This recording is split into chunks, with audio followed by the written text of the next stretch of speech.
here. So what is food as medicine, and why do we do this series, Food as Medicine? The beauty of food as medicine is that the choice to heal and promote health can begin as soon as the next meal. So food is either nourishing the body or breaking it down. What you eat is either improving your health or depleting your health. There's no neutral effect, right? If it's in your body, it's doing something. So real food, not food like substances, provide nutrients to support our mental and physical health. Nutrient deficiencies and insufficiencies are the root cause of every disease, discomfort, and dissatisfaction with how you look and feel, and can impact the functioning of every system in the body, including the immune system. This is what you're here to learn about today. Food as medicine. So about me, my name is Toni St. Clair. If I didn't introduce myself earlier, I am your presenter. I'm the owner and CEO of TRUESELF Total Health. As you can see, I have many certifications. That's just a few. I'm a learning and knowledge junkie. So the more I learn, the more I teach, and the more I can help my clients. But these are some of the more recent certifications I've acquired: nutritional endocrinology coach and educator, digestive health coach, insulin resistance coach, and certified plant-based nutrition educator. And I'm also a certified raw vegetarian chef and instructor. And currently I am preparing to sit for the National Health and Wellness Board for coaches. So I've been the proud owner and CEO of TRUESELF Total Health for about 10 years, assisting and guiding people who have forgotten or maybe have never learned how to stay healthy and balanced. I'm also on the team at Capital Integrative Health as a health coach. I support the practitioners there and the doctors. I'm a transformational coach, that's what I like to call myself, with an emphasis on nutrition, mindset, and lifestyle. So among other things, I help people to detoxify their bodies and minds, learn how to eat healthy foods, improve their overall health and wellness. Today, I'm going to empower you with information to understand how to support your immune system. Why are we offering these series of food as medicine workshops? We want you to have practical tools to take control of your health. Super important all the time, but especially now during this pandemic and in October when the second wave hits. I want you to be prepared. Now, as you know, again, this webinar is being sponsored by the Black Vegetarian Society of Maryland. Our executive director, Naja Wright-Brown, is here, and she's just going to take a few minutes to welcome you and also chat about what our organization does. Naja? Thank you for that, Toni. Yes, I'm the executive director of the Black Vegetarian Society of Maryland. My name is Naja Wright-Brown. I also co-own an award-winning vegan restaurant in Baltimore, the Land of Kush. We've been open nearly 10 years. And I also have my own digital live broadcasting show called Naja Speaks, where I interview all, folks that are vegan or cover events and food. So I appreciate Toni giving us her skills and doing these webinars. This is the third in the series, and there's a wealth of information here. You can find out more about Black Veg Society at Maryland at bvsmd.org. We are a 24/7 online resource. So there's a lot of resources online if you're trying to empower yourself to learn more about this lifestyle in terms of, from an animal rights perspective, from a health perspective, environmental perspective. We have resources online available for you. So definitely, if you have any questions, feel free to reach out. And thank you again, Toni. No, thank you. And you'll hear from Naja again at the end of this webinar. Thank you so much. Okay, let's keep going. So I have to give you a disclaimer. You can read all that, or you can just focus on the two things I want you to hear regarding this disclaimer. The presentation is not, well, it's actually meant to be education. So it's meant to be a sharing of information based on my experience and training, or the experience of experts that I rely on. I have a wealth of knowledge and experience, and that's all I'm doing is sharing that. So it's meant to be educational. It is not, repeat, not intended as medical advice. I'm not treating, curing, diagnosing, or diagnosing any condition or illness. If you have a condition that requires medical attention, please seek it. So don't substitute this webinar for medical attention. If you need help, go. If you're looking for information and education, you're in the right place. Another housekeeping note, please don't share your personal health information in this forum. I need to protect your privacy. And also because it's a general presentation and I don't have, unfortunately, the time to chat with each of you individually. I do offer private consultation if you require or request one. So if you decide to take your conversation in a way that I think is going to compromise you, I will lovingly invite you to set up a consultation with me. All right, so let's get this party started. What is the role of the immune system? So since you're here, to learn how to optimize and customize your immune health is probably a good place to start by understanding the role of the immune system. The immune system is a shield. So imagine like wearing a shield and there are things coming at the shield. That's what protects your body. It's a shield that protects you from antigens. The antigens cause disease, discomfort, and even death. Antigens are a toxic or foreign substance that causes an immune response. Now, antigens help the immune system produce antibodies to fight toxins that are foreign to the body, like they shouldn't be there. So there are two types of antigens that you need to be aware of. There's foreign and there's auto. Foreign antigens are created outside the body, and they include substances created by bacteria and viruses, for example, like the coronavirus. Autoantigens are created within the body, and they result in people suffering from autoimmune disease. So maybe you're eating food that your body recognizes as food until it gets down to your digestive tract, and for some reason you either have an allergic reaction, it's not fully digested, it's leaked out into your blood system. That's an auto response. So that's not from the outside, that's actually inside your body. Now, as the graphic shows, your immune system will create either wellness or an opportunity for illness, depending on how strong it is. So it's super important if you want your health to go in the direction of wellness to really pay attention to what I'm offering in this webinar and commit to, doing something to support yourself and the health of your family. So now that we know what the immune system is, let's talk about what weakens the immune system. What weakens the compromise of the immune barriers is what weakens the immune system. So the immune barriers include the gut, the brain, skin, and lungs. Those are where your immune barriers are, your shields are. And this list that we have here are factors that compromise the immune barriers. It's specific and general nutrient deficiency, blood sugar irregularities like diabetes, or other, there's 7 or 8 blood stops before you get to diabetes, but that's all blood sugar dysregularities or irregularities. Overactive adrenals, that comes from stress, real, imagined, spiritual, mental, emotional, physical, it's chronic.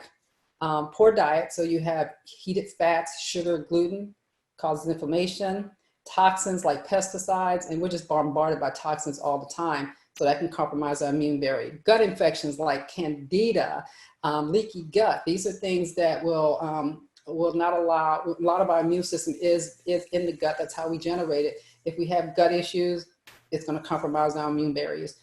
Stress, as we talked about earlier, chronic stress. So maybe you don't have an overactive adrenal, but you still have chronic stress. That is going to weaken your immune system. And food allergens or sensitivities.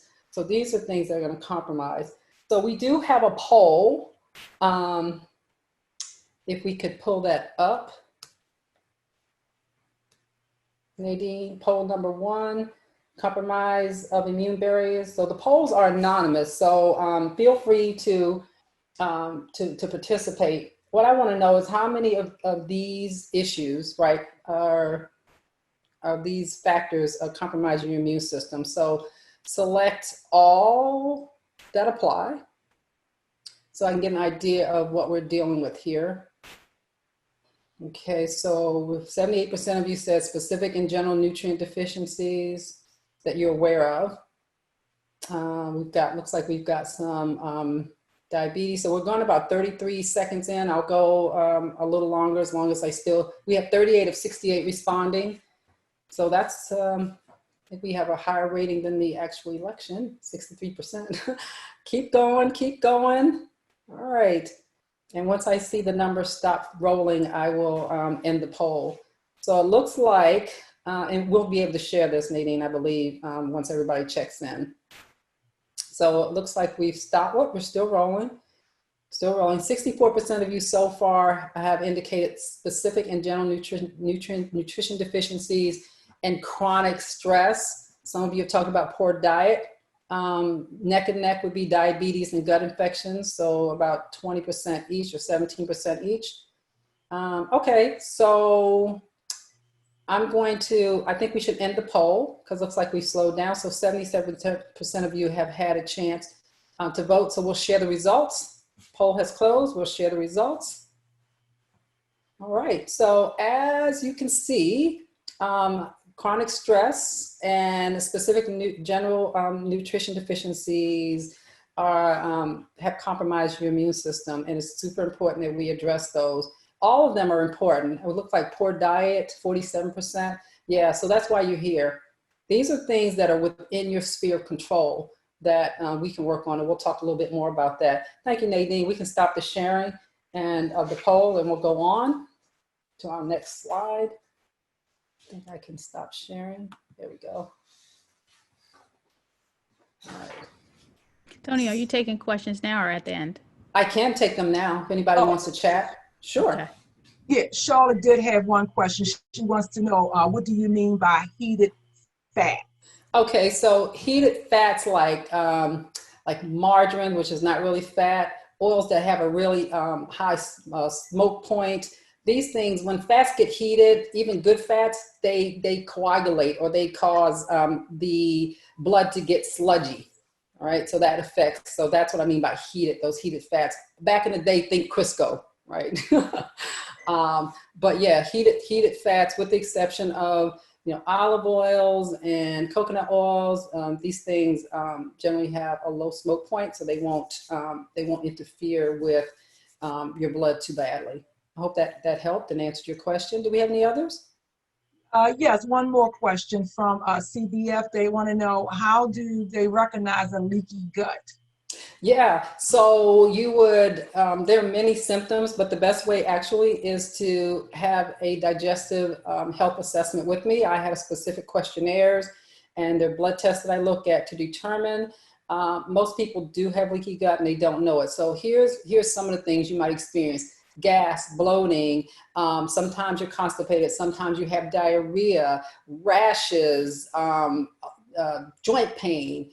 All these are symptoms. They could be symptoms of other things, but because I have a specific questionnaire and assessment that's dedicated to that, we look at the preponderance of evidence that says you might go that way. So yeah, blood tests will show, and also self-assessment. So if you want to have a digestive health assessment consultation with me, you can go to my website and you'll be able to see that option. I encourage you to get that fixed though. Any other questions? All right. Yeah, no more questions right now. Sure. No, there's no more questions. No more questions. Awesome. So we'll move forward. Those are really good questions. All right. Thank you for asking those questions. So I'm going to X out of here. There we go. So moving forward, why should you care about your immune health? So you're here, but why should you care about your immune health? Well, most of our audience, although we are open to everyone, most of our audience are Black and brown people, specifically African Americans and Hispanics. And African Americans and Hispanics are at greater risk of contracting, being hospitalized, or dying of COVID-19. We are at greatest risk. Now, a strong immune system is always essential for health, but especially now during this pandemic. So a strong immune system will protect you against all viruses. So not just the coronavirus, it will protect you against all viruses, including the coronavirus. So I want to do another poll. So I just want to make sure you guys can see these numbers, right? 2.6 times higher than non-Hispanic or white persons. Hispanics are 2.8 times higher, 4. Now, if you put these in actual numbers, I mean, that's pretty high. And we'll talk in the next slide why that's happening. And there's some things that are inside your control, some things outside your control. But I like to focus on what we can control. And that's what we're talking about. I do have another poll. Again, it is anonymous regarding COVID-19. So again, please feel free to share. It's poll number 2. And I just want to get a feel for how many of us have been touched by this virus.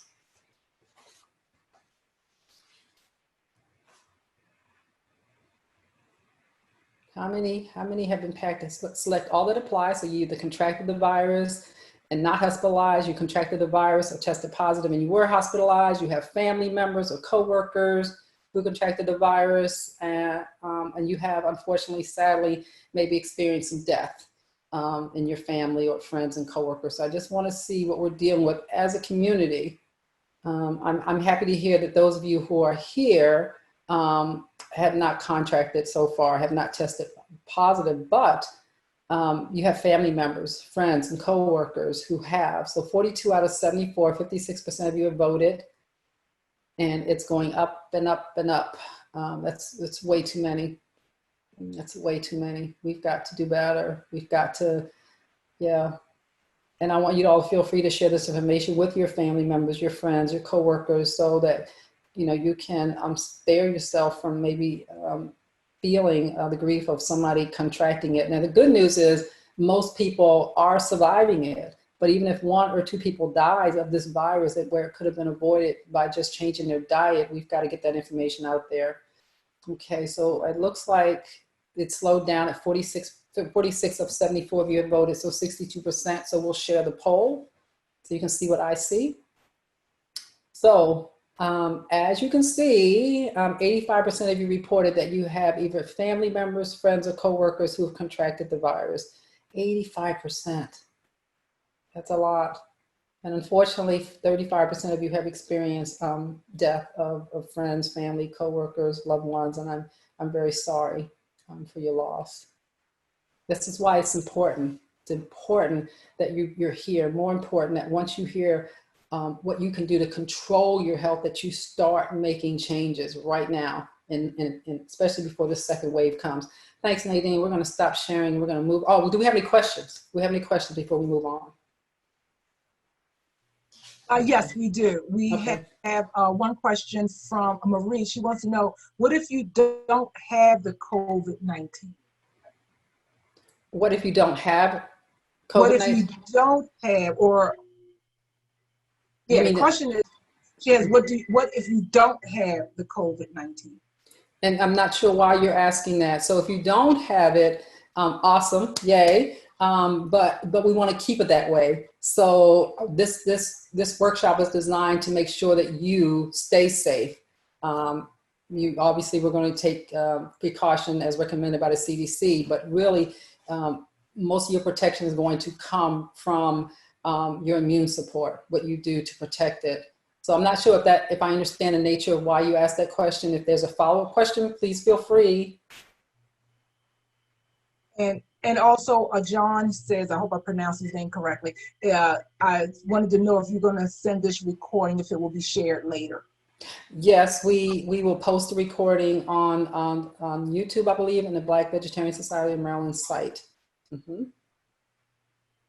Yes, it's going to go in as a blog. Give us a week, and it'll be on bbsmd.org/blog, and you'll be able to catch any responses to questions we may miss, and the webinar, a replay. Thank you, Naja.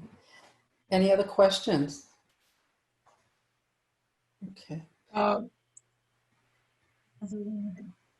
Okay. So we'll just move forward. So Marie, go ahead. One other thing Marie said, because she doesn't have a choice during the poll. Have a choice during the poll. You pull up before, because she didn't have a choice during the poll that you pulled up before. Oh, you mean there was not a selection? Choice. Okay. Yes. So what would you like to share with us? Marie, were you looking for an option that said if someone didn't have COVID? I just want to make sure that we're clear on that question. But there's another one there from Amber that says, will you provide tips for how to recover if someone's contracted COVID-19? She sent that directly to me, so you're probably not going to, everybody see that. Yeah, so will you provide tips on how to recover if someone's contracted COVID-19? Okay, that's a very specific question, and I would like to talk to you privately. Because in general, you still want to work on boosting your immune system. So the things that I'm going to be sharing here, you can begin to do, right? That will help your recovery. Absolutely. Because it's still all about the immune system, all about the immune system. Any other questions? Okay, so we'll move on. So we're going to talk a little bit more. I'm not going to spend a lot of time here, but I think we should talk a little bit more about why African Americans are and Hispanics are at greater risk, according to the CDC. So there are a number of factors that contribute to an increased risk, including discrimination, flat out discrimination. So unfortunately, discrimination exists in systems that are meant to protect our well-being or health. And so it's systemic across all those systems that we rely on, but particularly in the healthcare system. Healthcare access and utilization. So people from some racial, ethnic minority groups are more likely to be uninsured than non-Hispanic whites. So healthcare access can also be limited for these groups by many other factors, such as lack of transportation, childcare, ability to take time off from work, communication and language barriers, cultural differences between patients and providers, and of course, historical and current discrimination in healthcare systems. Some people from racial and ethnic minority groups may hesitate to seek care because they distrust the government and healthcare systems responsible for inequities in treatment. Historical events, such as the Tuskegee study of untreated syphilis in the African American male and sterilization without people's permission, is one of the reasons that historically we just don't trust the government to have our backs when it comes to healthcare. Occupation, people from some racial and ethnic minority groups are disproportionately represented in essential work settings, quote unquote essential, such as healthcare facilities, farms, factories, grocery stores, public transportation. You know, some people who work in these settings obviously have more chances to be exposed to the virus than others because they're in close contact with the public or other workers, not being able to work from home and not having paid sick days. And also, finally, there's the educational income and wealth gap. People with limited job options likely have less flexibility and to leave jobs that may put them at greater risk of exposure to the virus that causes COVID-19. These people in these situations often cannot afford to miss work. So while that tells us there's some things that are not within our control, please don't be discouraged. There's plenty within our sphere of control. I love this quote by Mike Raby. I think that's how you pronounce his name. We have far more control over our health and the condition of our bodies than we ever thought possible. So what you're going to learn today to reduce your risk, again, working in that sphere of control, you'll learn how to assess your immune system, feed your immune system, because the immune system also has to be fed, detox and strengthen your immune system, and keep your immune system pumping. So in addition to using the CDC guidelines to minimize your exposure to COVID-19, in this workshop, you'll learn how to use plant-based food choices and lifestyle to smartly, safely, and simply detox and strengthen your immune system and maximize the ability of your immune system to protect you against all antigens, not just COVID-19, right? Flu season is coming up, colds, viruses, bacteria. You want a strong immune system for all of that. And again, the immune system is strong. It doesn't say I'm strong against just this virus or just this bacteria. It is strong enough to protect you against all. So there's no spot checking the immune system or trying to get it to protect you against an antigen. If it's a strong immune system, it's going to protect you against all antigens, including COVID-19. So here's one thing I want you to remember. We're all bio-individual. So we can't take a one-size-fits-all approach to immune health, right? Because that won't help you to optimize your system. So if everybody takes vitamin C because it's generally viewed that vitamin C is a good thing to take, but your vitamin C is below therapeutic for you and you're not taking enough, then you're not going to reach optimal levels. So it's really important to customize, to optimize based on your unique body chemistry. So first up, we're going to learn how to assess your immune system. The immune assessment, so we have two types of assessments here. First, we have self-assessments for those of us that may not be able to get to medical treatment, or we're uninsured or underinsured, or we're just afraid to go into that environment right now. You have these targeted questionnaires that I developed for you through the Institute of Nutritional Endocrinology, the immune health assessment and the immune nutrition assessment. I hope everybody got a chance to complete that. I did send it out with the registration, and then I sent reminder emails. And then of course you can also have specialized labs from, medical, which is a complete metabolic panel and CBC, nutrition specific panels, and also immune health panels. I say when you're talking about assessing your immune system, go as far as your dollars will allow you to go. But if you remember, these health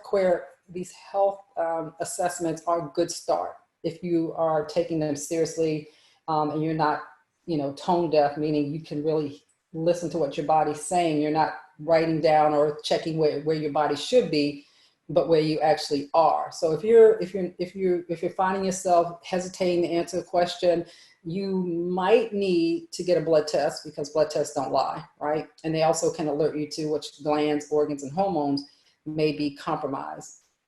So let's start with the immune system assessment, which will tell us how well your immune system is functioning, and the nutrition assessment will tell us how well you're nourishing. So let's start with assessing your immune health and see how you all did. Nadine, you could pull that poll up for me. I think it's poll number 3. And we'll see how everybody did. I hope you did get a chance to complete it. All right. So you should have scored yourself at the end of that self-assessment. And remember too that it's not an exact science, but I'm telling you it's pretty darn close. When I work with my clients and they had blood tests later on, it pretty much always matches up. You just have to remember to answer questions honestly, not where you think your body should be, where you'd like it to be, but exactly what your body is telling you on the day that you fill it out. Okay, so we've got 24 of 73 of you filling things out. So we've got, most of you are in the 10% range. So we put in 0 to 10%, 11 to 20, 21 to 35, and 36 to 50. 0 to 10% just means you have overall good balance. 11 to 20 means you're in need of a tune-up to restore balance. 21 to 35% means things are definitely out of balance and need attention. 36 to 50% means you're very compromised. If anybody's in that group, I encourage you to reach out to me. And 51 to 100% means you're severely compromised. Again, if you're falling in that category, I encourage you to reach out to me so I can support you because you are definitely at risk. Okay, so we've got 35 of 73. Also, this is also anonymous, so please feel free and confident that no one else can see your score. Not even myself, because it is anonymous. I won't see who's actually submitting the information. So we have 36 of 73, 49%, almost 50% of you have voted. I don't see any more coming in. So Nadine, I think we should just go ahead and end the poll. Okay, so, and then we'll share the results. So what's your score? It looks like 14 of you, or 39%, indicate you have overall good balance. So sound nutrition and healthy habits are going to help you maintain good balance with your immune system. 11 to 20%, that's in need of a tune-up. So this is an area where you need some diet and lifestyle improvements to shift to normal, super important. So 28% of you, or 10 of you, need a little help in that area. And I think later on you'll find some information that will support that. 21 to 35%, things are out of balance and need attention. 10 of you, 28% of you, again, things are out of balance and need attention. It's not dire, but let's start working on it. Anyone that scored 36 to 100, please reach out to me so that I can support you. Okay, so we'll stop the share and answer any questions anyone may have about this immune system questionnaire, immune health questionnaire. Any questions? We just had one person was unable to do the assessment. Mm-hmm. That was the only question. DK said he could not hear. I've sent a chat asking, can he hear now? He wanted to know if everyone else could hear. Did you hear me? Were you able to hear me, Nadine? Yes, I can hear you. Okay. I'm sorry. I hope you're able to get that resolved on your end. Yeah, I just sent him a chat. Okay, good. Okay. Any other questions? Thank you. Okay, anybody surprised by their score? Anybody concerned by their score? You can say yes in the chat or no. Are we getting any comments on this? No problem if we're not. No comment. No. Angela says she was not surprised. Okay, okay, good. All right, so we'll stop the share. So we just talked about your immune health assessment. Next, we're going to talk about beating your immune system. So once you get this baseline understanding of where your immune system may be compromised, now you got to start feeding it. So in feeding your immune system, this is just a general list of foods that enhance the immune function. These are foods that, for the most part, that can be found in grocery stores or farmers markets, and can be prepared easily and quickly in soups, sauces, water sautés, stir fries, smoothies, salads, and sides. These are things that you can add to your diet daily. Now, again, that's going to enhance the immune system, but it may not protect your immune system if you have certain nutrient deficiencies, which we're going to talk about now. So this is a really, I think it's an easy list. I mean, if you just want to overall enhance your immune function, organic, whole, fresh, unprocessed, nutrient-dense foods, fruits and vegetables, particularly leafy greens from the land or sea, algae. I know many people enjoy Irish moss or sea moss, mushrooms, super helpful, most varieties, from shiitake to reishi to cordyceps, they all do different things. Garlic, critter killers, bell peppers, lots of vitamin C, ginger and turmeric are good for lowering inflammation. So this is a well-rounded way to feed your immune system, very general. So let's take a closer look. Let's take a closer look at a few of the nutrients that play a role in protecting the immune system. So they include zinc, selenium, vitamin C. These are things you're probably familiar with, vitamin C and zinc, vitamin A, manganese, copper, sulfur-containing amino acids, and vitamin D. So I highlighted that because I want to chat a little bit about that. So before we move into that area, I want to let you know there are many ways to feed your immune system. Functional nutrition fundamentals recognize that food is medicine. We talked about that. So that includes fresh, minimally processed, organic whole food, primarily plant-based, is the best way to intake nutrients for optimal digestion and absorption, assuming you don't have any digestive issues. There are other ways, including herbs and supplements that can be used along with food, not in place of food, to enhance the intake and increase the digestion and absorption of immune protecting nutrients, particularly if you have digestive issues. So let's chat about vitamin D and amino acids. There are only a few sources, vitamin D, there are only a few sources of vitamin D that are plant-based. Shiitake mushrooms is a good plant-based resource or source.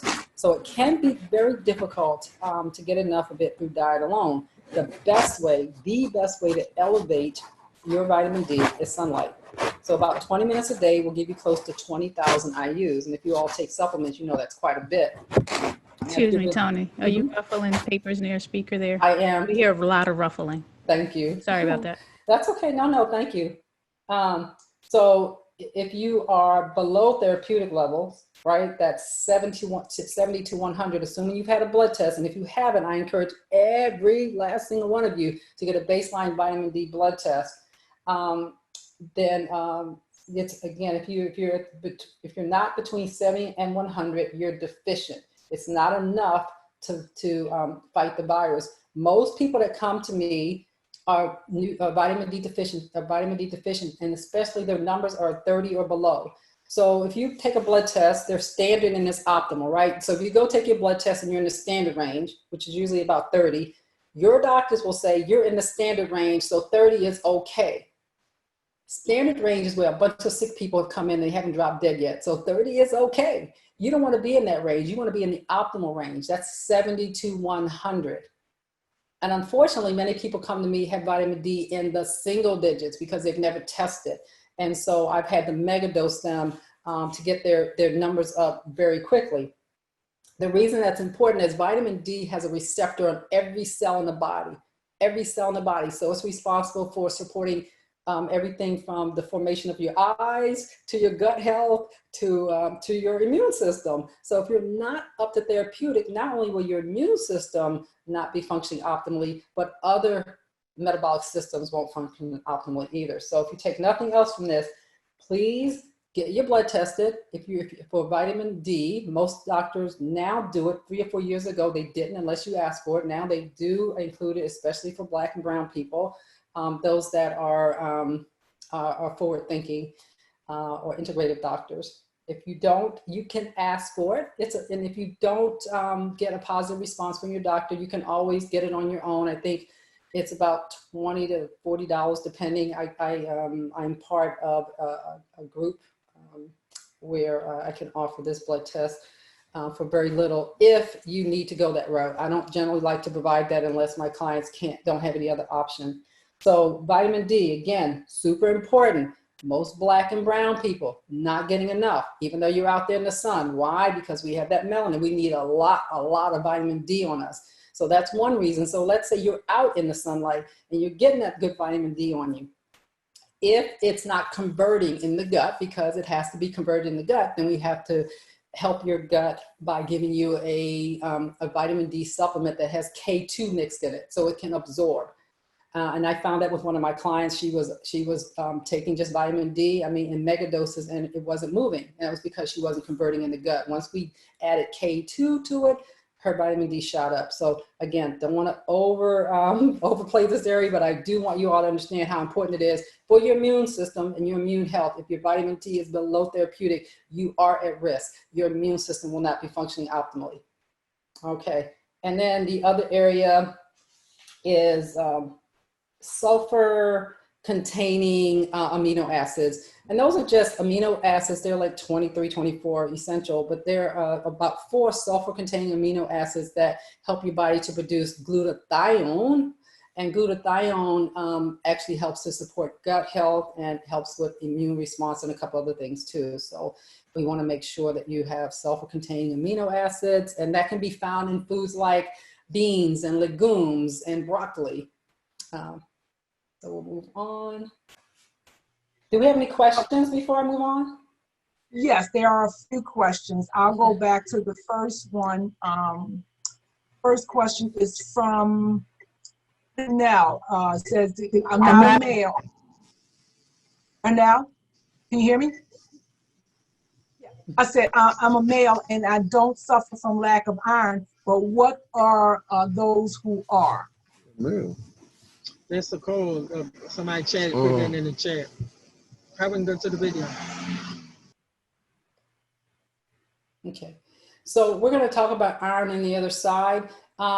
If I understand the question correctly, what can someone do who has low iron?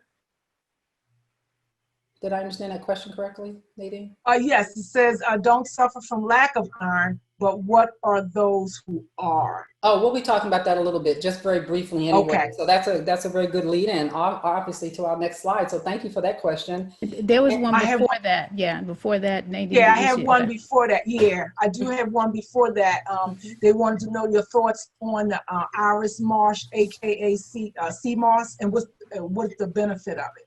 Yeah, so Irish moss, I love Irish moss and any sea vegetable algae because it's nutrient dense. It has almost every nutrient that you need, including those that are found here, high in zinc and magnesium, iodine, selenium. So yeah, I'm a big fan. If it likes you back, keep doing it, as long as you don't have any allergic reactions to it.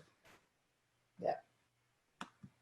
Okay. Also, do you want to say the rest of the questions? About 3 more questions. No, go for it. Go for it. Okay. One is from Tanya. Tanya wants to know in general, how do I determine the micronutrients needed based on the assessment I completed? Yeah, so you'll see the problem with that assessment is it gives you a general idea of where you might be having deficiencies and insufficiencies.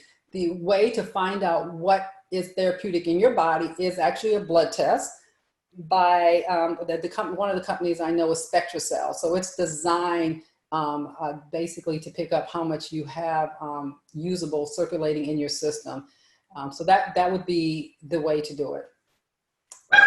For any specific nutrient assess or any specific, that test is pretty, can be pretty expensive. Some insurance companies do cover it if you are showing a lot of symptoms of nutrient deficiencies. They will cover that. So if you think that's something you want to do and you want a link, you can just contact me privately and I'll get you that information so you can ask your insurance company, your health insurance carrier to get that for you. Any other questions? That was a good question. Thank you. Yeah, both Larry and Daisy want to know, what is K2? K2 is a form of, it's like a vitamin K, vitamin K2, K1, and that's usually that you get in leafy green vegetables. It's usually a blood thinner, K1 within the blood, but K2 is a certain form of K that binds to the vitamin D so it can be usable. Yeah, so I could tell you more, but then I would have to charge you for training you. But feel free to Google search that and you'll get more than enough information on that. It was a very good question. Also, Brittany wants to know, how do you know if you're having issues with your digestion nutrients successfully in the gut, and how can you ensure you're able to get 100% nutrients in gut? Okay, so good question. There's a two-part answer to that. So the nutrient assessment form is usually a good indication of whether or not you have taken in enough of that nutrient, or you say, gosh, I'm eating really good food, but it's not going where it needs to go. Then you have deficiencies in the gut. The gut's not absorbing properly. So the first thing you want to do is make sure you're actually getting enough of the nutrients before you determine that it's a gut issue. Now, most people do have gut issues, and they can tell by a digestion assessment form. And we did that with the last food as medicine training that we did. People found that very helpful. You can have digestive dysregulation everywhere from the stomach, which breaks down minerals and breaks down protein, to the liver, which is responsible for emulsifying and converting fats, to the pancreas, which is responsible for breaking down sugar. So you have to find out where along your digestive tract you may not be functioning optimally. So it's a two-pronged approach. Number one, again, do that nutrient assessment form and then ask yourself, am I getting enough nutrients? And also, I do a functional nutrition assessment with people. So in addition to using that assessment, then I look at your food and diet lifestyle. And then I have an app that I use called Chronometer. And we look and see on average, what are you getting in nutrients for the food or the calories that you're taking in? So many ways to do that. And if you need support with that, I can support that with a functional nutrition assessment consultation. I hope I answered that. If I didn't, feel free to do a follow-up question because I can go a little bit off the deep end. Any other questions? That was a good question. Thank you. Anything else? One person wanted to know, where can you get the sea moths from? Where's a good place to purchase? You want to make sure it's clean. So you can purchase online, or you can some health food stores like My Organic Market, Whole Foods may sell it, but you can certainly purchase it online. Mm-hmm. And I can give you links. Mm-hmm. Go ahead.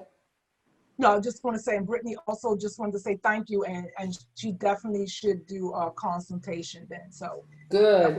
I'm glad to hear that. Let's see. And if you all need some links to places where, because it's super important to get clean products, right? You want to make sure that you're not getting your products from places where the water's polluted and dirty and nasty and all that, and that the companies, you can trust the efficacy. If you need support in that area, just reach out to me and send an email, and I'll help you out there. Okay. All right. Okay. Yeah. Keep going. Any other questions? Mm-hmm. Yes, I do have. Simone says, how can vegans get enough omega-3? Is this essential? Yes. Is an algae supplement okay? That's the question. Yes.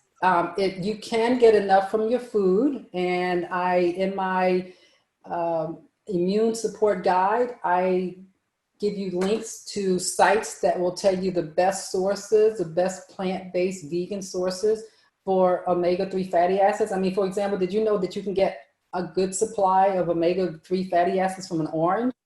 Yeah. One down in the bag. It's one of them. I mean, we need to mute. Yeah, there we go. So I would say, and we'll talk about the end, how to get that information in. But we're also going to talk a little bit here about omega-3 fatty acids. And that's a good segue. Feeding your immune system. And I'll talk about that more. Are there any other questions before we move to this next slide, which I believe a lot of the questions are leading us there. Yeah, just one. It says, where would you get copper from in food? And that was from Felicia. Yeah, so in my optimize your immune health guide, I provide all that information there. You don't have to worry about it. Yeah, and you can get that guide, and I will provide information for you all to get that. Because then my concern is that if we go through every one of these nutrients and where you can get the food source from, we might be here a little longer. But there are definitely a lot of plant-based ways to get copper. Okay. And just one last one about the vitamin D in the sun. Someone asked, will it scorch your skin if you're in the sun for too long, even if you're light or dark skin? How, what's the amount of time one should be in the sun soaking up vitamin D? That's a good question. And scorching, you mean burning. So I will tell you that I've been out in the sun for like hours and hours and hours on end, and I have not burned, but there's a particular time that you go. So between 6 a.m. and about 1 or 2 p.m., if you go after that, you do run the risk of being burned. You only need 20 minutes a day, 20 minutes. Now, here's the deal. With that 20 minutes, you have to make sure you don't have any lotions and potions on your skin, right? Because what's going to happen is that the pores aren't going to be open to the sunlight, and you are baking that substance into your skin, which could make you a candidate for cancer. So when you go out, expose as much of your skin as possible, and please don't have any lotion on. Coconut oil is perfectly fine, but no lotions and potions and things like that. Please, please, please, please. Yeah. I hope I answered that okay. If I missed something, let me know, Naja. I think I answered that fully. And I will give you guys a pro tip about vitamin D. When you go out there in the sunlight for at least 20 minutes, and I walk every day, I get about an hour, maybe an hour and a half. This is a pro tip. Many people give me the stink eye when I say this, but I know this to be true because I've researched it. You want to make sure that if you shower, don't shower with soap on those exposed parts of your body. Now, you can use soap on your pits and your privates, so that you can have good hygiene. But you want to wait at least 24 hours to get that synthesis to start happening, where the vitamin D goes into the skin and the body, the gut starts to convert it. If you wash it off too soon, that never happens. So you can use water on your body, but try to go 24 hours before you actually put soap on those exposed parts. Okay, I'm going to get a lot of pushback, I think, or questions about that. But if not, yes. Yes, I have. Charlotte wants to know, what about sunblock or shea butter? I would say do not use sunblock. Do not. The sunblock has a lot of chemicals in it, so it will block the sun, obviously, so you're not going to absorb as much. But what's most critical is that sunblock, those chemicals get baked into your skin and give you the potential for cancer. I'm not a big fan, but I still say stay safe, do some research, and I'm happy to follow up with some research on that with Dr. McCullough and give you guys some really good information. So I'll make a note to myself because this is really important. So we'll do sunscreen information. Also, Erica wanted to know, also make sure, I guess she's responding, make sure sun is on the legs, core of the body for vitamin D to increase. Yes, so I will sometimes walk and have my belly exposed. Again, as much of your body as you can legally and decently have exposed. If you have the benefit of having a backyard where you have some privacy, just sit out there and just roll up all your sleeves, roll down, roll up and roll down things and expose as much of your body as you can. Yes. Yeah, Kara wants to know, is it okay to have on coconut oil? Coconut oil is okay. Yep. Yeah, and it also help darken you a little bit. But yeah, coconut oil I've not had a problem with, and what coconut oil will do, because it is a natural food and a natural substance, it will go into your body and go into the cells as if you put it inside your body, inside your mouth. So it's not going to harm you. Any other questions? Okay, no more questions. Wow, you guys, those are great. And it kind of dovetailed us nicely into our feed your immune system. So we talked a little bit about vitamin D and amino acids being important, but here's some other nutrients that are important to maintain a really good immune system, or to protect your immune system. So we usually think about what, zinc and vitamin C, but it's like a symphony. All of these nutrients kind of support each other in different ways, or support the immune system in different ways. So they all have to be addressed in order for you to have good immune health. So let's take a look at these nutrients. There's vitamin A, C, and E, and they help to maintain the structure and function of the mucus cells lining the respiratory and digestive tract, acting as a barrier against all infections. Now, you all probably already know that the coronavirus attacks the digestive system and also the lungs. So it's really important to make sure that that you have that protection, right? You have that barrier there, A, C, and E. Let's see, and then we talk about zinc. Zinc is responsible for normal development and function of immune cells. As a matter of fact, zinc is a coenzyme. I mean, it is responsible for many, many functions in the body, but especially important for the development of immune cells. Selenium is an antioxidant, right? So it helps stop you from rusting, which happens as we get old. We oxidate. Selenium is also vital in the production of the enzyme glutathione, which we talked about, which detoxifies the body. Copper, recent studies have shown that copper deficiency results in an increased susceptibility to infection. This is recent, because in the past that wasn't something that nutritionists really would recommend. So iron, someone talked about iron here. Sufficient iron is critical to a healthy immune functions, and the deficiency has been shown to impair the immune system.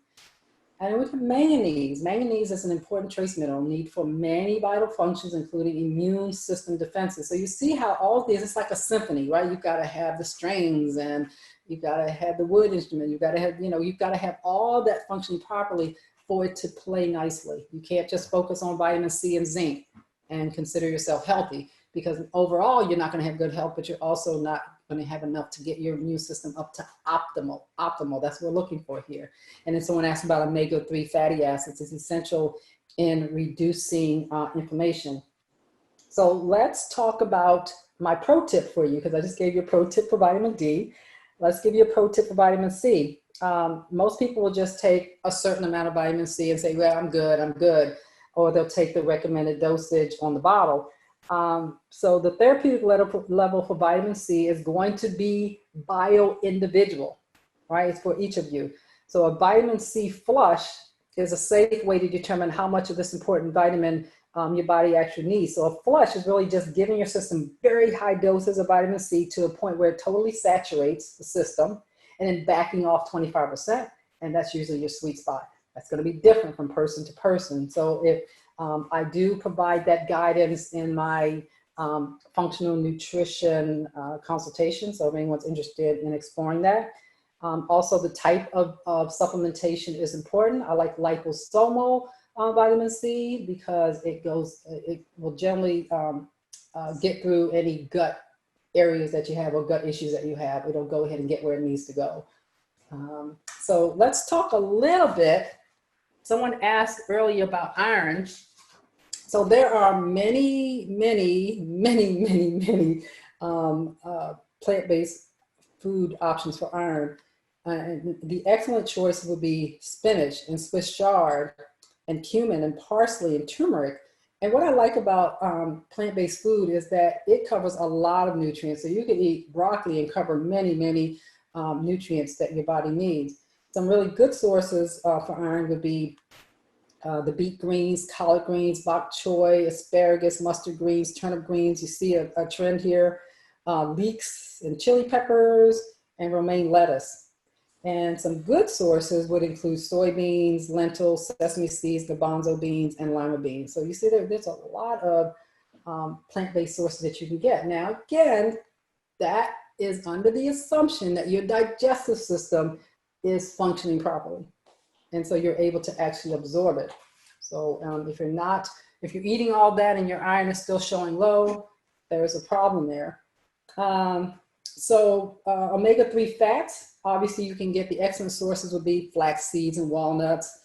But you can also get a fair amount from Brussels sprouts and cauliflower, mustard seeds, soybeans, broccoli, collard greens, spinach, even raspberries have a fair amount of, so they're fruits that also have omega-3 fatty acids. Again, in my immune support guide, for each of these nutrients, there's a hyperlink that you click on, it takes you to a spreadsheet that tells you not only the density of the nutrient and the rating that the World's Healthiest Foods gives it, but also the serving size that you need to achieve that. All right. Any other questions in this area? And I don't want to go through all of them, all of the foods. I think that it's best to just for you all to go to that guide and you'll be able to just play in there and figure out. Any other questions? I do have a few questions that came up. One, Lynette wants to know, can you share some of the research or resources regarding not using sunscreen lotions, please? She wants Yes, more. I will definitely, in the blog, I will address that. Okay. And also, can we all have a copy of this presentation in a PDF form? Well, what you're going to get is access to my optimization guide, which is this presentation in the guide. So I will give a link for that. So that will be there. And then I will do a PDF version of it too. The guide has way more resources and information and tools and all that than this does. This is very limited and high level. So you might want to do both. But yes, we generally will produce a PDF for you to review, and you'll also have access to the recording. I hope you find that helpful. Yeah, I have a couple more questions too. Sure. Is there organic sea moss? He said they didn't hear where they could purchase that. What I'll do is in the blog, I will provide you with some clean sources for purchasing sea moss. When we do the blog, and we usually release the blog no later than 1 week after these webinars. Okay. Also, Pernell wants to know, isn't cabbage a good source of K? Yes, almost all veggies, all leafy green vegetables, all brassicas, yes. And that's why people who are taking blood thinners can't eat a lot of greens, because they thin the blood, because they have a lot of K. Okay, we actually have another poll that we want to do, the nutrient assessment chart. So I hope everybody was able to complete that nutrient assessment chart. How well are you feeding your immune system? Let's see. So that nutrient assessment chart I gave you was basically a high-level nutrient assessment chart, but I highlighted in red those nutrients that specifically pertain to a strong immune system. Although all those nutrients help with general health, we want to pay attention for this workshop to those nutrients that help protect the immune system. So feel free to go in there and vote. Keep in mind that it is anonymous. So if you were able to complete that, let me know based on your score if you saw some deficiencies or insufficiencies. And no one's, okay, there we go. Okay, so we got 7 of 78 people. So far, vitamin D is in the lead, and I'm not surprised by that. I'm also not surprised by iron being an issue. Because usually if people, vitamin C and iron kind of run hand in hand. So if you have a vitamin C deficiency, you almost always gonna have a problem with iron and uptaking that. And again, these are all the things I discuss in my functional nutrition consultations with people, because you're all by individual. And so we just don't look at them in a vacuum. We look at how they all impact each other. So if you have too much zinc, it could affect your copper. So we look at, you as an individual to make sure your nutrient assessment profile is going to support you, not your neighbors, because it's going to be different. Okay, so we've got 26 out of 77, 33% of you have voted. I'm so happy to see that some of you did take advantage of completing the form. Vitamin D is in the lead so far, not surprised. So my question is, with the vitamin D, was that based on the assessment only, or have some of you actually had blood tests, blood serum, and know what your levels are? Because now I would say that if you're just basing it on that assessment, go get a blood test, because you need to know what your baseline is. And then I can support you in megadosing, because there are ways that you megadose safely to get up to therapeutic, and then you retest after 90 days to make sure it works. You know, all total, it'll be an investment as far as a blood test of maybe $80, but it will save your life. Or if you have insurance and you get your insurance company to, your health insurance company to do the vitamin D. Now, here's what happens. You may have some doctors that will tell you, hey, your vitamin D is below therapeutic. Here, go take these prescription vitamin D pills. And then you take them, and then you don't go back and get retested. So how do you know you're up to therapeutic? So if you fall in that category too, get retested. Tony, was vitamin B supposed to be on the poll? Yes. Or was it? No, okay. no, it's not supposed to be on the, it wasn't supposed to be, because I only had 10 spaces. Okay, So, thanks. yeah, thank you. Yeah, that was a good catch. So B vitamins are super important, because that's how you convert your food to energy, among other things. So a lot of people have B vitamin deficiencies also because of adrenal issues that strip your B vitamins. So it's a nutrient that you have to constantly have in your body in order to have good health overall, but also to support your immune system. So yeah, so we stopped the poll with 41% of you voting, and vitamin D, not surprised, took the lead. Some of you, not too many of you, we can stop. Yeah, we're sharing the screen. Vitamin A, the amino acids. So yeah, there's some room here for people to improve their nutrient status to really get that immune system up to optimal. It's just not enough to have zinc. I don't see the ones below manganese. Is there any way we can scroll? Let me see if I can scroll. There we are, I can scroll down. Okay, so zinc and fatty acids, essential fatty acids, super important. A lot of us have essential fatty acids imbalance, meaning the omega-3 fatty acids are way important, but we end up having a lot of more omega-6s and 9s. And I won't go into a nutrition lesson now. That's a whole, as a matter of fact, that might be a class that we could give about how to, make sure, get the skinny on fats. Like, do you have, because I think it's important that people understand that fats are important for brain health and overall health. And women in particular are fat averse. We don't really get enough. So we may consider doing that. But essential fatty acids are super important, especially the omega-3s. If you have an imbalance, if you have more omega-6s and 9s than you do 3s, you end up with an inflammatory response because of the imbalance. Again, we can have a whole workshop about that.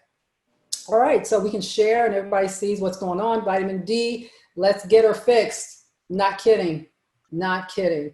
Get that taken care of right away. We've got this pandemic, the second wave coming up. You want to make sure your body is ready to fight. So yeah, I'm going to say it again and again and again and again. Get your vitamin D up to therapeutic. Your level of therapeutic, not your neighbor's. Your level of therapeutic. Any more questions in that area? Okay, so if you all find that you need supplementation, you want to make sure your supplementation is from a clean source. So one of the ways that we compromise our immune system is through toxins. If you get supplements from a source that's not clean, particularly in this day and age, they put a lot of heavy metals in there, right? Because they want to take that batch and they want to take it as far as they can. So you get more heavy metals than the nutrient itself. So while you may end up increasing your vitamin D, you're also increasing your toxic load. So if you want a clean source of supplementation, I offer that in my supplement store. Yeah, that I'm an affiliate of. And if anybody needs that information, I'll put it in the blog. Okay, any questions? Any other questions in that area? We kind of beat that up. Any surprises? Anybody shocked by their response based on how they eat? Or was this like, yeah, that's about right? Tony, I was surprised about the vitamin D and the sun stuff. So that was an eye opener for me because I know I'm big on, not the full 50, but the 30 sometimes and things like that. The 30, I'm For the sorry. vitamin D. Yeah, Oh, for the okay. vitamin D. Yeah, 30, Maybe that's the issue for some, everybody putting on the sunscreen and stuff. Yeah.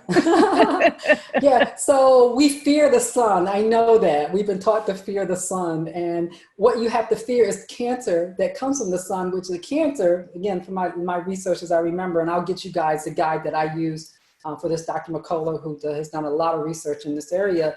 What you have to fear is the stuff that you put on your body and the sun bakes into it that causes cancer. And of course, there's genetic factors and all that too, but I will say this, people of color, because we are meant to be out there in that sun for hours and hours and hours and hours, from the dark continent, we need a little bit more sunlight for that to, because of the melanin, for that to, for us to get enough to go up to therapeutic. Now I will say this too, studies, like all studies, are done mostly with non-Hispanic Black people, white people. So they have a whole different genetic background. So what may be therapeutic for them might be not for us.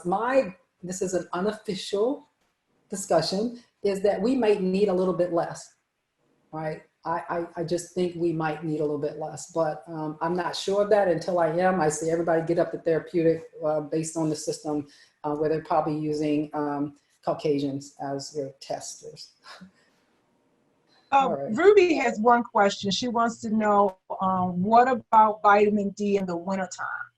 Yeah, so I'm not sure what that means, but yeah, so most people, you still need to get out in the sun, even in the wintertime, get that 20 minutes in your eyes, get that 20 minutes on your skin. If it's too cold, then you can supplement. Then I'm a big fan. But here's what's supposed to happen. In the summer months, you're supposed to get out there and get so much vitamin D in your body that it stores so that you can use it for the winter. But most of us are cave dwellers in the summer because we fear the sun or we like air conditioning. So ideally, you would be storing up vitamin D because it does store if you're out there in the sun getting enough. But if you're not, then you'll have to supplement in the winter. Yes. Mm-hmm. And at least 5,000 IUs if you're up to therapeutic, just to keep you there. If you're not, you'll have to do more. Any other questions? I'm watching my time. How am I doing with time? 3:10, no questions. Okay, good. So we're over. And I'm gonna go ahead and speed through the rest of this just to make sure you guys do that. And if there are any other questions, if you need to go, you can go. We probably should make these 90 minutes instead of 60 minutes. Okay, I'm gonna stop the share and we're gonna move forward. Really good questions though. So in addition to, we talked about earlier using foods, you can also use herbs, certain herbs that you take along with your food to stimulate. So there's, while we read the list, there's echinacea, elderberry, you see it all there. What I want to tell you is that herbs should be taken with caution because they react differently based on your bio individual makeup. It is still medicine. Food is medicine. Herbs are medicine. So it's recommended to go slow and low. Take the herbs in the smallest dosage recommended initially. And if you're in doubt, you can contact your healthcare practitioner and herbalist, or you can schedule a consultation with me. Herbal support can be taken as a tea, tinctures, capsules, powders, extracts, or elixirs, and it depends upon you and what you think you can do consistently. A lot of people won't do a lot of teas because you need 3 or 4 cups a day. So there's like, give me the tincture. Okay, so now detox and strengthen your immune system. This is what you all came here for. A second wave of COVID-19 is expected to hit in October. It is coming. It is coming, according to the CDC. Now is the time to detox to strengthen your immune response. So we'll discuss 5 safe, simple, and smart ways that you can act now to strengthen your immune system. What is detox?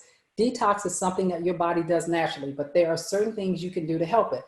That's what we're here talking about. Detox can involve removing certain things from your life, like toxins, negative negativity, and inflammatory foods. And detox can also involve adding certain things into your life, like whole foods, more water, liver supports, gut supports, and stress management techniques. So in a nutshell, detox is designed to remove as much harmful stuff from your life and your diet and add in as much good stuff to get your body ready to build a strong foundation of health and also your immune system.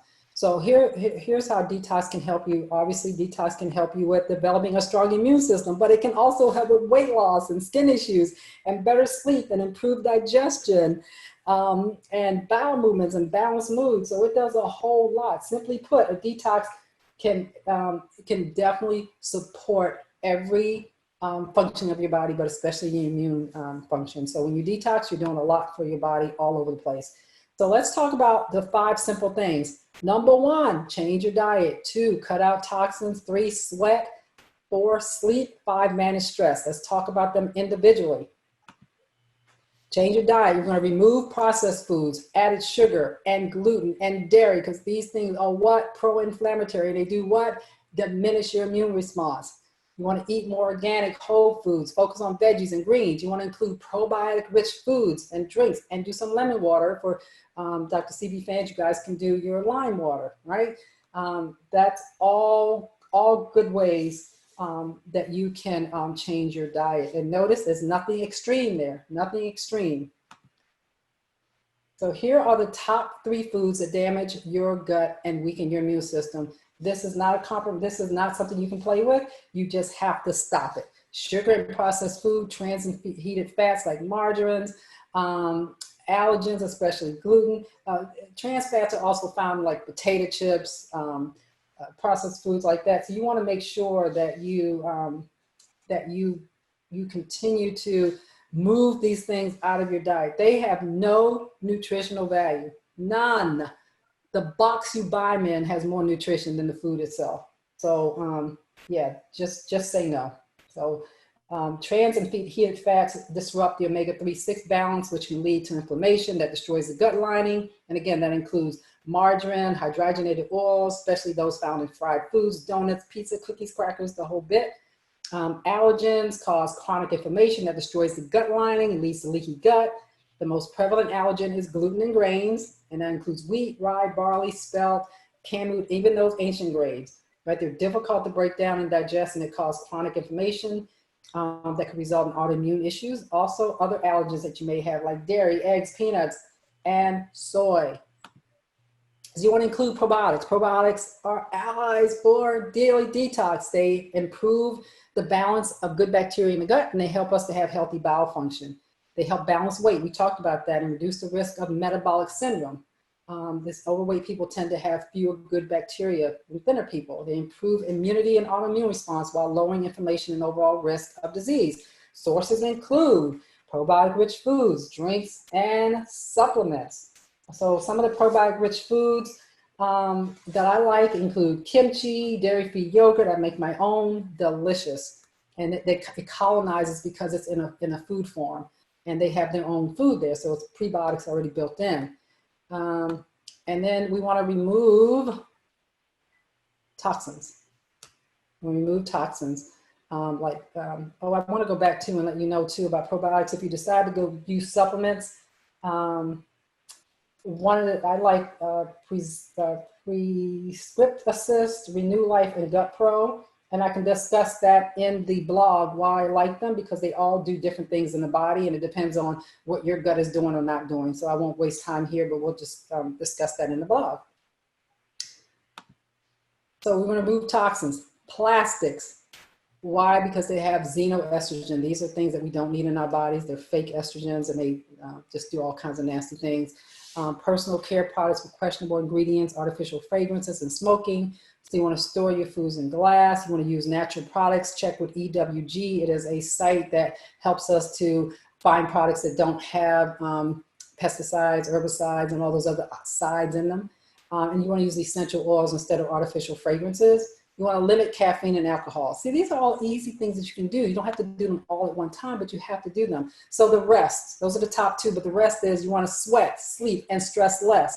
Your skin is a detox organ. You want to sweat. It's the largest detox organ in your body, skin is. So you want to sweat and get those toxins out. You want to do a sauna, rebounding, exercise stimulates the lymph flow. You want to get those toxins out of the body. Sleep, 7 to 9 hours of sleep is important. If you lose even 1 hour of sleep, you can compromise your immune system. Restorative naps are also good. I'm a big fan of those.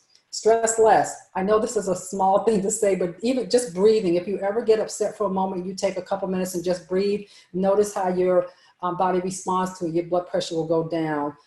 So it's important to take some deep breathing breaks and relax the body and reduce stress. Less stress equals better immune response and lower inflammation. So we've got to take care of that. And then finally, let's keep your immune system pumping.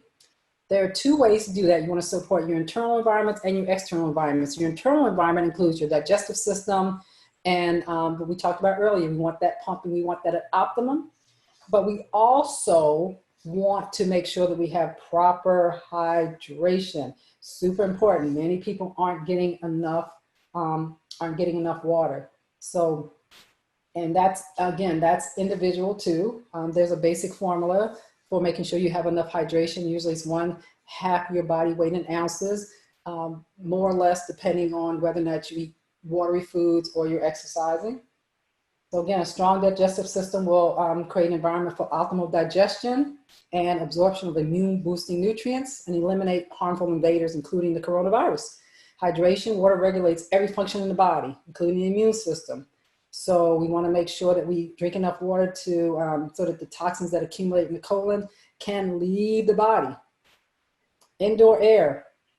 The coronavirus is airborne. It is airborne. Consider using an air purifier. I think it's super important if you're living in a shared house or you're working in a closed environment with lots of people. According to experts, air purifiers that contain HEPA filters or even lower grade filters can capture virtually all sizes of solid particles, including those as small as the coronavirus. So turning on an air purifier can help reduce the spread of the coronavirus and reduce the tax on your immune system. So action steps.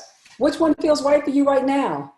Maybe you want to just get the immune optimization guide. That's a good start. This takes everything we're talking about now and takes to a whole other level. Like you'll get resources and references and links to recipes and all kinds of things. So that might be where you are right now. And that's a good start. Maybe you need a functional nutrition self-assessment. That's better, right? Because then you'll get an expert to help support you in customizing a plan that works for you. Or even the best choice is a functional health consultation. That would be including your blood review along with all of these assessments that will help us better gauge where your immune health is and your general health overall. Or maybe you want to do a deep detox, like a liver cleanse. I have a friend that has one coming up very shortly, and they're life-changing. So what feels right for you right now? And with that, I think I may have missed some polls, but I think the one that I really want to focus on now is about this presentation. It's the last poll. So I want to know where people are as far as their diets are concerned. It's the one, I think it's slide, I think it's poll number 8 or 9, the last two, Nadine. You can pull them up real fast. 7 is the last one I see. Is that it? After webinar eating style? Okay. Mm-hmm. So before that, what's your eating style before and what's your vegan style afterwards? So what type are you wanting to change to? So a lot of people want to change to vegan. That's awesome. And a fair amount of you want to convert to vegetarianism. Good. Awesome. Well, we have lots of resources to help you do that. Because a vegan life, any diet that's going to include more plants, it's more plant-based is going to help you. It's just going to help you. So I'm happy to see that people, and you don't necessarily have to be vegan, but certainly vegetarian. We support people where they are, meet them where they are. We don't exclude anyone. If you aspire to be vegan, we'll help you there. If you aspire to be vegetarian, we'll help you there. If you're still eating a little bit of animal and you want to add more plant-based, we'll help you there as well. So, okay, so we'll share the poll. So it looks like 62% of you want to convert to vegan diet. We're here to help you. I actually have a going vegan plan that the 28-day that I can support you with. And the rest of you want to convert to vegetarian. We're here to help you do that. Thank you all for sticking to the end. I just want to let you know that because you stayed to the end, I want to make sure Nadine posts the Black Veg Society of Maryland survey. We're really super excited to hear your thoughts on this and what we can offer in the future to support you in the Food as Medicine series. And in response to that, or in return for that favor, that will help us help you, your name will be entered into a raffle to win that book that I was just talking about, that optimization guide. So we will capture your emails from that list, and then Nigel will capture your mailing address to provide you with the other 2 guides that we offer, which was the 1-year subscription. Yes, so we have partnered with the Vegetarian Resource Group, and they're giving us a limited amount of attendees that they will send subscriptions to of their vegetarian resource journal. So it comes out 4 times a year, and this last list of attendees will receive the November edition, which is the last edition, but you'll be enrolled in a whole year of their subscription. So it's a very, very informative book. It covers recipes. It covers, sometimes they do plant-based milk comparisons. They do a lot of research. So it's definitely something that you want to take advantage of, at least for a year.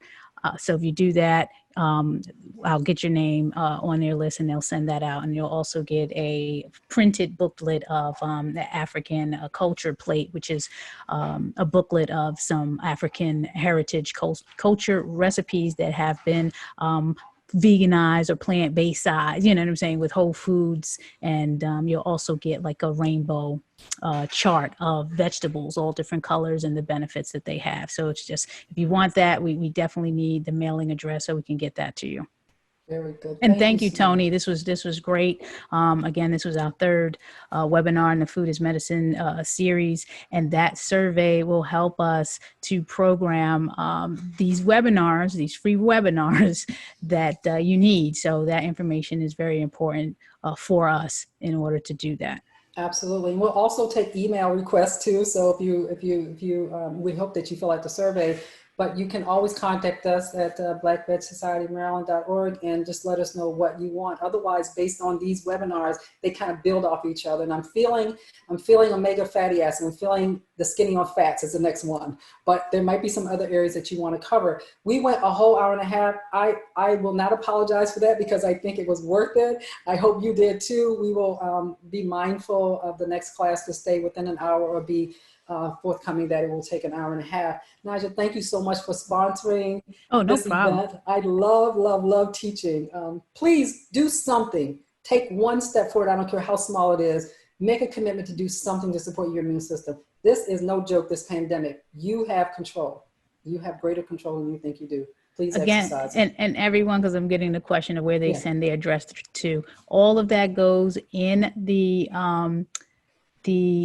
the survey that I'm going to post now, because Nadine just posted. I'm going to post it again. You have to copy that link into your browser, and that's the link you need to use if you want to get on that list and you want to complete the survey. So also, you need to use that. Thank you, Nigel. Also, that reminds me, don't forget the free herbal support guide, the tea guide that I'm also giving away. And Nadine, you should have that as well. So that you can post it. It will let you know that there's just regular delicious teas that support so many functions in the body, but in addition to your immune health, and you just sip away and be supporting your immune health. Please don't hesitate to reach out to me. I'm dedicated to supporting you. If you're ready to do the work, I'm ready to help you. Let's take control of our own health. May I ask a question? Of course. You know, what's the difference, vegan and vegetarian? Vegan, I'm not sure I'm a vegan or vegetarian. I think you were asking what's the difference between a vegan and a vegetarian? Yeah. Yeah, so anybody feel free to jump in there, but a vegan does not eat any animal products, no byproducts of animals. Oh. Okay. And not only that, they encompass the whole lifestyle of any animal exploitation. So they're not going to wear leather and suede and wool and things like that. Mm-hmm. Yes. Oh, no eggs. Vegan. No eggs, no honey. But the vegetarian can eat eggs. Yeah, they may consume that. I was a pure vegetarian for years, and I still didn't consume milk, eggs, or dairy. None of that. Okay. I was just vegetables. Okay. Yeah, I write on my right answer. I'm a more vegetarian, but I try to later for healthy, switch to vegan. I think that's a really good idea. And I encourage you, if you go to my website, I have a 28-day vegan program that you feel free to jump on, and it will help you convert. And also Black Veg, we've got all kinds of resources to help you. So yeah. Thank you. You're so welcome. Oh my gosh. Any other questions? I'm going to go 3 minutes and we're going to stop this boy. Anything else? I I actually have a quick question. Sure. With kids, is there any resources on how to help them transition with us into the vegan lifestyle? And also, is there any detox healthy enough for kids? Okay, so Naja, I'm gonna let you answer about the resources because I believe we do have some information there for them. Go ahead. Yes, actually, and I have an 8-year-old vegan daughter. There is a guide that I can send you that comes from the Physicians Committee of Responsible Medicine. They have a site that talks about anything from pregnancy to teenage kids to young kids. If you send me an email, just send it to the Black Veg. I'm going to put it in the blackvegofmd@gmail. I will get those resources to you. Yes, thank you so much. And as far as what's safe for kids, remember, detox doesn't have to be harsh. Detox can be anything from a water fast to juice feasting to smoothies to just eliminating those harmful products that we talked about. That's a detox. So stop the processed sugar, stop the processed food, stop the gluten, stop the dairy, and then add a whole bunch of good food. That's a detox, and that would be safe for your children. I promise you. Thank you so much. Thank you for Yes. this whole hour and a half. You were No amazing. problem. Definitely email because we just did a sort of a detox with our daughter because she was a big consumer of a lot of vegan processed food. You know, naughty parents, but you know she liked all of that alternative meaty stuff. But now she's on a whole food or plant-based diet, and she's been on that for the past 30 days. Yay. All right. Yay. Okay, you guys, take advantage of all the resources that we put up for you. And if you have any questions in the meantime, afterwards you thought, well, I wish I'd asked, go to Black Veg. Nadine's going to be monitoring that for us, or go to TrueSelfTotalHealth.com. Naja, thank you so much again for sponsoring. Thank you for staying to the end. Y'all have a wonderful rest of your weekend. Support those immune systems. Let's jump on it. Thanks, Toni. Thank Thanks, you so Nadine. much. Thank All you right. for your Bye, time. everyone. Bye-bye. Bye-bye.